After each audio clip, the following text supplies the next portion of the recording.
Me, I grew up in a low income environment. So I always say the thing that someone in poverty wants is not to the thing they want more than anything else is not to be impoverished. Right. So what provides the most realistic path to accomplishing the goal of not living in poverty? Well, for me, it was athletics. Right. That's the thing that's pushed the most. It's praised, it's glorified, and it's easy to connect the dots between the success I want to have in life and how football would get me there. I don't think anyone is confused on that. No one questions that. If someone tells you they've made it to the NFL, you immediately think that they've done something good in life or something of value. I've never met anyone question that. Now, if you take that same idea and you talk about books, well, in some communities, it's hard to make that connection. So I usually find that kids don't even understand the value of reading because it's not easily associated with their hopes and dreams and desires. Okay, now that's one part. The other part of all of that is it's really hard to be a successful athlete. It's really hard. You have to give up and sacrifice more than just watching the game would tell a person. Um, and here's what's guaranteed. If you try really hard, you may or may not make it. That is very true. But if you give even the slightest bit of doubt, you will never make it because it's too difficult. So usually when I'm asked to tell a child to have a plan B or C or focus or do this, it's really hard to answer that question because I know what I want to tell them. I want to say, be prepared if it doesn't work. But if you go into playing sports with that mentality, you will never make it. So here's what I try to do. I try to find out what exactly the child wants or student or person. And if they want financial freedom, well, that can be achieved more than one way. You don't just have to play sports to do that, right? And I introduce ideas that they may have never thought about and how books can help down that avenue. Or if it's social mobility, if you just love to play the game, then play the game.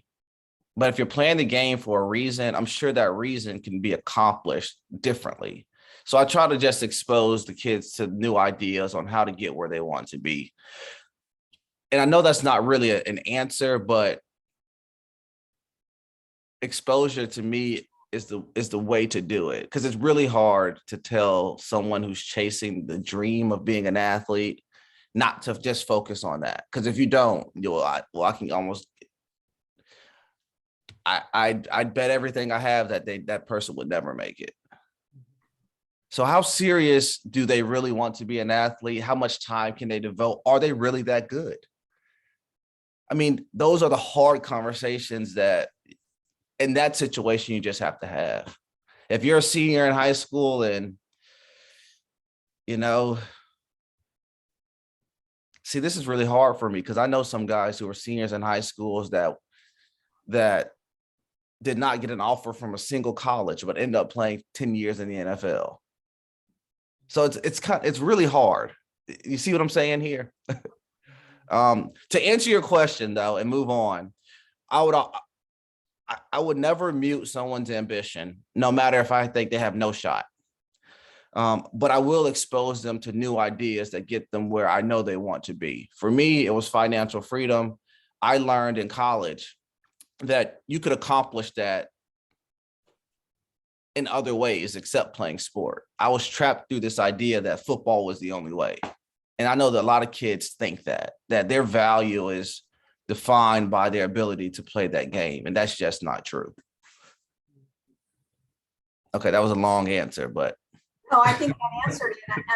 And I just hope that there are coaches listening who understand that message, right? Because so many of them think the W's and the L's are all that's really important, when in reality, it's building the whole person. And 1,000%. I applaud you tremendously, Malcolm, for the message that you are sharing with our young people. Yeah, you're absolutely right. And unfortunately, the wins and losses are tied into coaches' financial freedom, which I think is,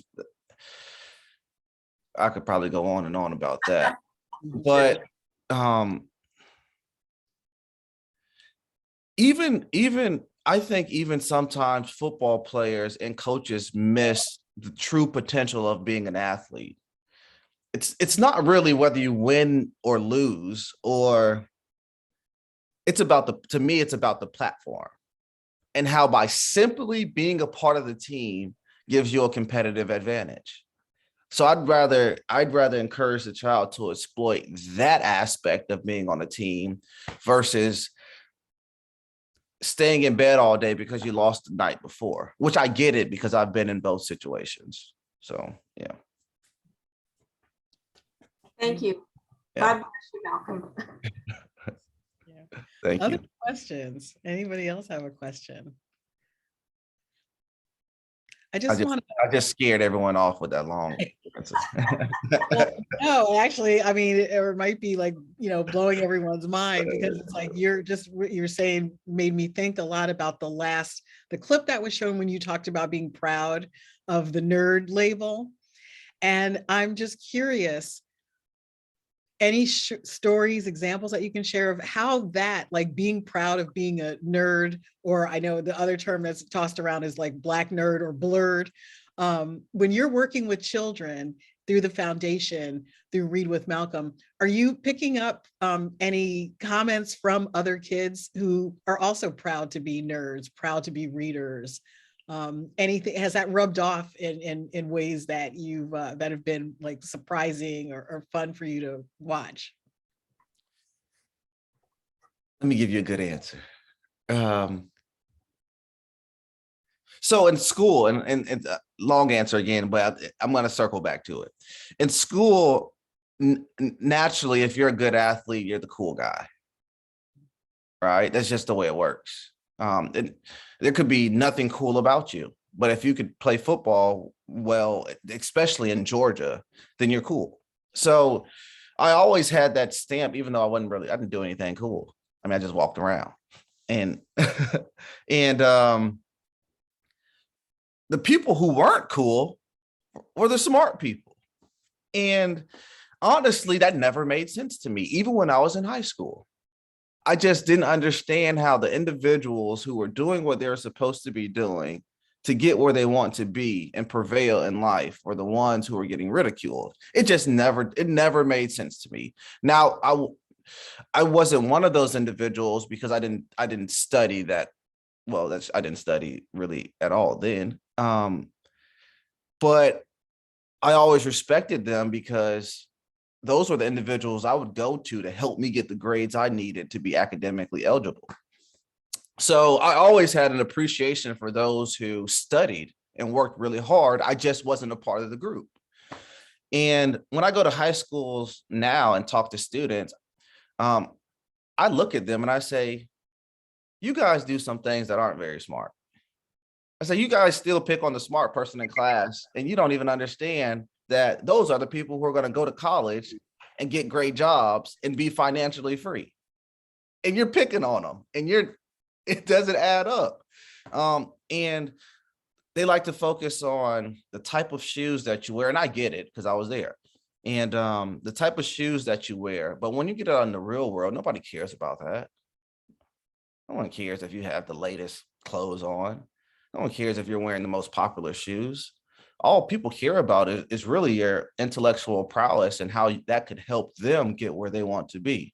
Now, telling high schoolers that is like talking to a brick wall sometimes.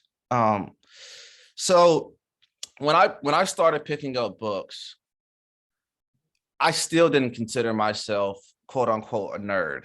That thought never crossed my mind until one day I walked into the locker room at the University of Georgia with books in my hand. And one of my friends, who's still my great friend, he called me Dr. Seuss.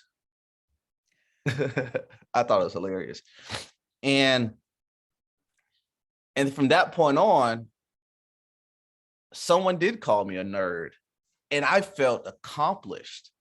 Like, okay, now I'm a part of the group of people who are using their brain to take them further in life. That's how I thought about it. I was like, that's cool. Why?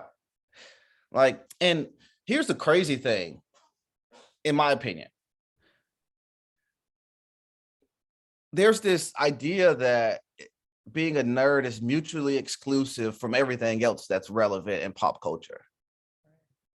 Like, I can read a lot of books and still buy cool clothes. Right? I could read a lot of books and still be on the latest fashion trend. Like, these things aren't mutually exclusive. Like, you can be smart and you can read a lot and you can go to the library and still do whatever the most on trend thing is, right? And if you're really a trailblazer, then you'll turn whatever isn't cool into being cool because of the way you approach it. So yeah, I was very proud of it. And then I think when I go into schools now, kids seeing a football player embrace that and really style it up is what I call it. I kind of just style up being a reader because Interesting. they too find it, they find, I think, power in seeing the cool guy embrace something that they may be getting picked on about. Right. And then I stand in that room as a football player, the football players listen to me. And as this person who talks about books, the individuals who are into books listen to me as well. And I think I vouch more so for the individuals who appreciate literature more so than I respect the football players that pick on them for that. Because it doesn't make sense. Thank you. Yeah. Yeah. Other questions? Any other questions? I know we probably should wrap up soon. So, I mean, since we've all, we come together, everybody on this call is 110% about supporting libraries. And basically we all have our own love stories about libraries. I was so moved by the stuff in the chat about like my mom took me to, because that was my mom taking us to the library pretty much every weekend. What's some of your favorite memories about using a library or bookstore? And when did you start, becoming a library and bookstore user? I'll make this, in my opinion, libraries are the most powerful place an individual can go. To me, the library possesses the power to present you the past, present, and the future. I would argue that society moves on.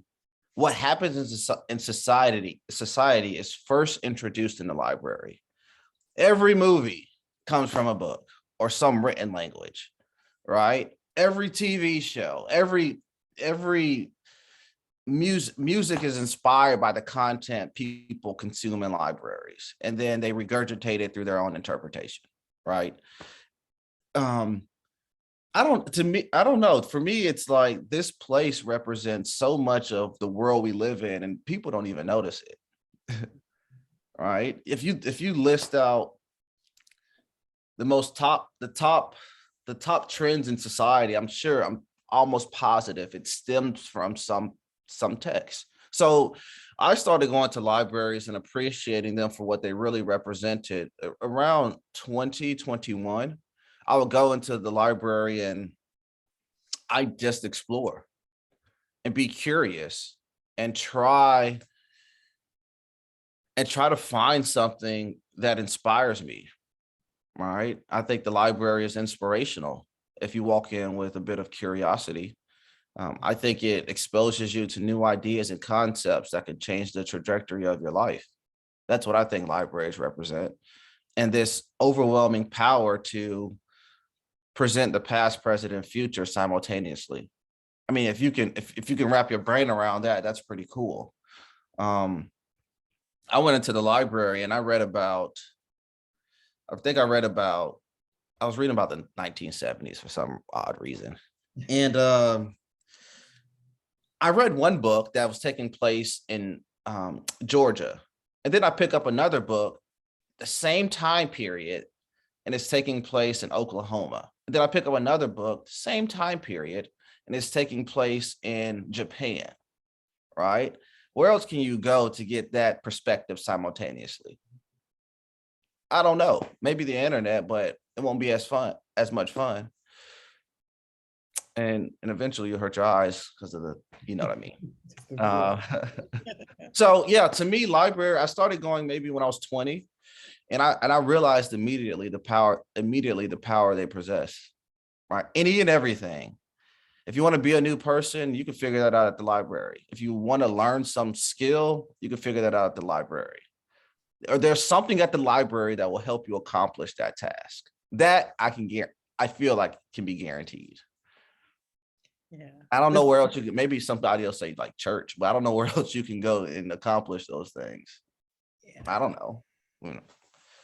Yeah, what was the one book that and this will be, I guess, my last question, but again, I'll ask whether more questions and if there's more things that you'd like to say, but what was the book where it really clicked for you in terms of where reading became less of a chore and just became, you know, a joy or a source of pleasure? Was there one book in particular or a type of literature, and it might not have been a book, it might have been poetry or something else? Excuse me.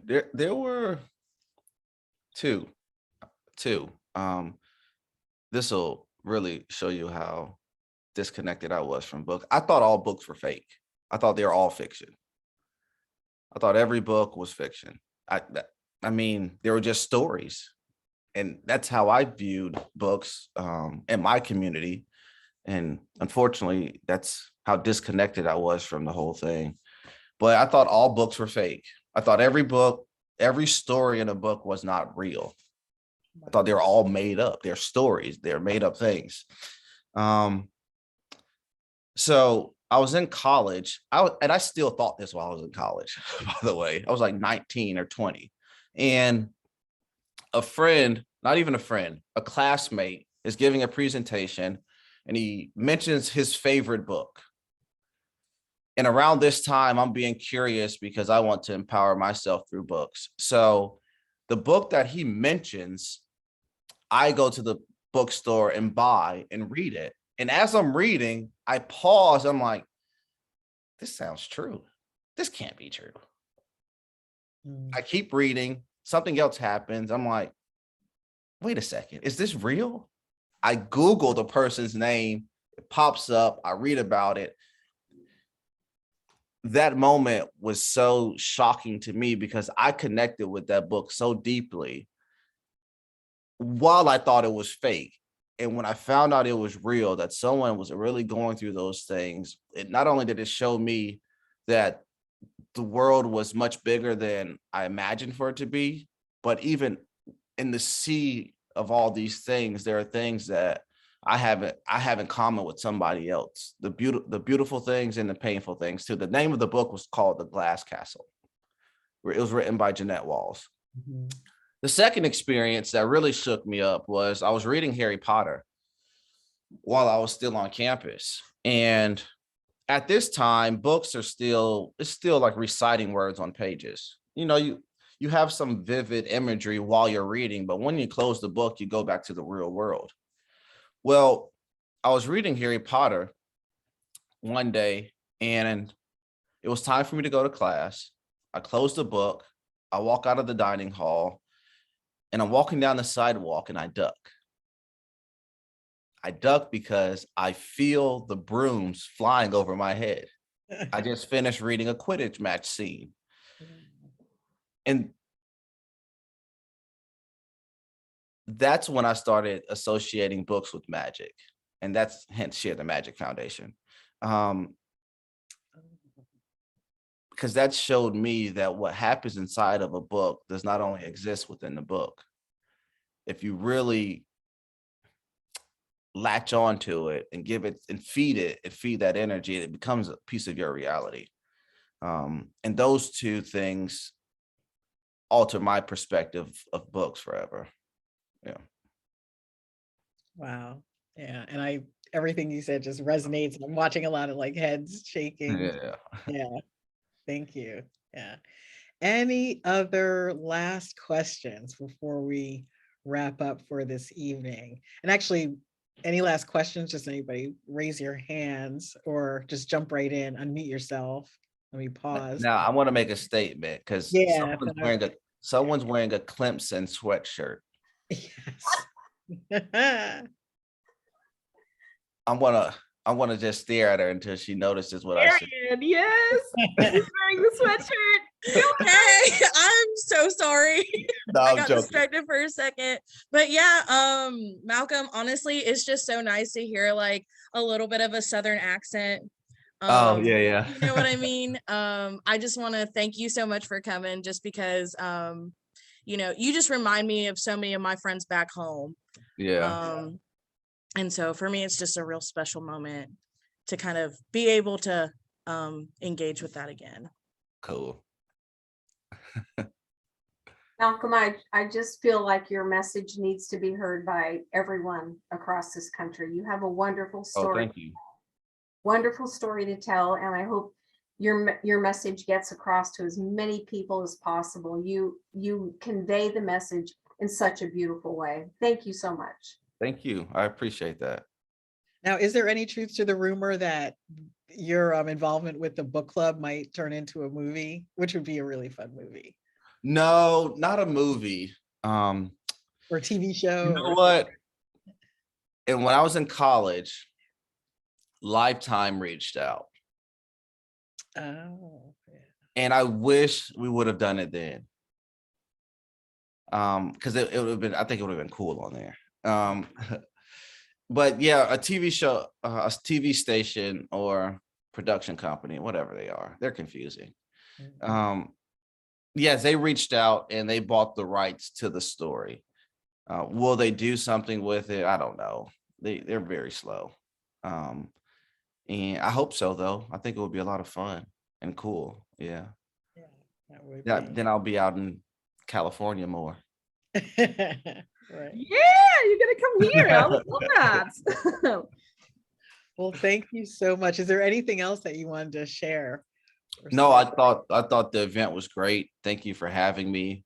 Please call me again if it's just to, I don't know, do a reading at one of your libraries. I don't know. You have my support is what I'm trying to say.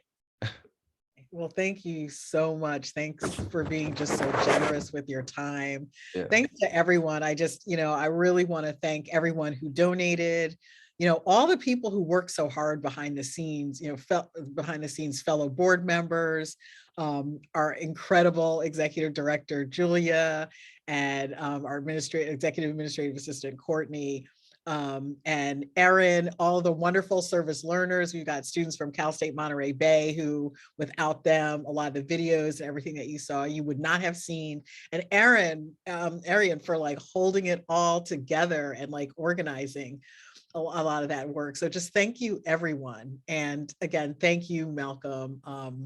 I just like such an inspiration. So thank you. Thank you all. And with that, I guess good night. And don't forget us if you're on and still don't, you can always donate. So don't forget, libraries make all of this happen for all of us. Yeah. That's right. Good night, All right. everyone.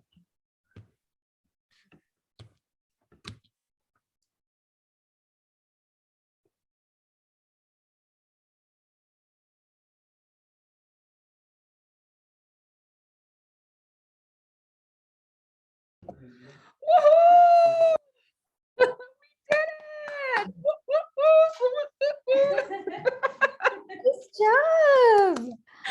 Good job. Woo! We did it! Right? Yeah, we gotta stop the recording. You did a great job, everyone, but Julie.